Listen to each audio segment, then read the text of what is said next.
Good evening, everybody. And thank you so much for inviting me to this evening's great celebration for the Arab American community. In particular, I want to thank Chief Representative of the Arab League in Washington, Ambassador Salah Sarhan, and also send my warmest greetings to all ambassadors and ranking officials from the embassies or our countries of the Arab League who are here tonight. And I also want to acknowledge great Arab American Ralph Nader, who I've admired since I was in college sometime in the last century. But I won't tell you when, but it's an honor to see you again and an honor to meet you. Before I get to my main points, I want to take a moment to reflect on what's going on in the world today. I can't not do that. All of us here tonight are acutely aware of the scourge of violence that impacts peace-loving people around the world. I know we are united in our feelings of genuine horror in the face of that violence that is occurring abroad and, unfortunately, also here at home. But together, we can create a new narrative. This group tonight, comprised of fellow Americans of all backgrounds and international friends, represents the best of what can be in America. Our diversity is our strength as we engage in our global community. Now on to tonight. We're here to celebrate the contributions of Arab Americans in the United States and to the global community. The world is more interconnected than ever. What your communities accomplish here in the United States resonates positively around the globe. We at the State Department know directly the strength of America's ever-evolving diversity. We reflect it in our own ranks. And without a doubt, the Arab American community helps us to understand and better address America's diplomatic challenges and to create new, positive opportunities. A little more than 2 years ago, my longtime friend John Kerry, Secretary of State, I guess as you know, asked me to come back from Italy, where I was the ambassador, and to help him out. He tasked me with the weaving of economics into the construct of our foreign policy. And I've been doing that both within State Department and in many countries around the world, and we call it the Shared Prosperity Agenda.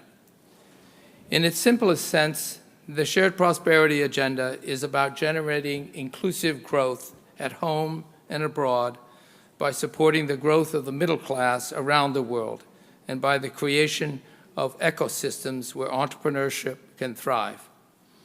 So I want to share with you both a bit on shared prosperity and the importance of supporting the private sector and entrepreneurship as a means to improve the lives of people in the Middle East and around the world, strengthening broad-based economic activity. Shared prosperity rests on the belief that you can't have a lasting peace and security without prosperity and its attendant hope for a better life. Global interdependence means that we cannot pursue narrow, limited, or short-term goals to advance any one nation's interest at another nation's expense. In other words, we rise together and we fall together. U.S. policy in the Middle East aims to advance inclusive economic growth, prosperity, stability, and security. It is also about unlocking entrepreneurial drive, which can be constrained by inhospitable policy environments. Around the world, U.S. diplomats have been charged with engaging with entrepreneurs and working together with governments to reduce some of the challenges that entrepreneurs face. Unleashing the creative and energy of women and youth is particularly important. As discussed earlier today at the conference, entrepreneurs are crucial for any country's success. They are often innovators and risk takers on the front lines of adapting to change, and in some cases, creating the change through new kinds of technology and services. We're thinking Uber, we're thinking Facebook, we're thinking Airbnb, and so many other activities and companies like that. In America today, all net new job growth comes from new companies. OECD analysis suggests that this is true for most countries around the world. Thus, the broader significance of entrepreneurs is not just as innovators, but as job creators. There are no shortcuts to creating policy environments which are good for business. Each country has its own specific mix of issues, biases, and constraints that make creating a new business a challenge. Improved regulatory policies and stronger institutions can help countries strengthen property rights and will lead to greater levels of diverse investment. Modern educational tools support the natural curiosity of children everywhere, helping them develop skills the modern workforce requires. These improvements and investments are just part of what every government must invest in if they want to improve the odds that the new ideas of today will become the great companies and industries of tomorrow. And finally, effective governance is crucial for a strong economy. Good governance ensures that dynamism of the private sector and supports the public interest. This includes the protection of the environment, human rights standards, and ensuring government accountability.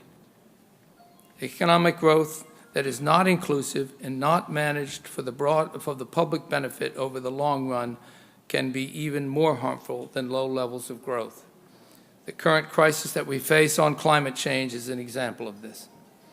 Shared prosperity, ultimately, is just one aspect of a healthy, functional society.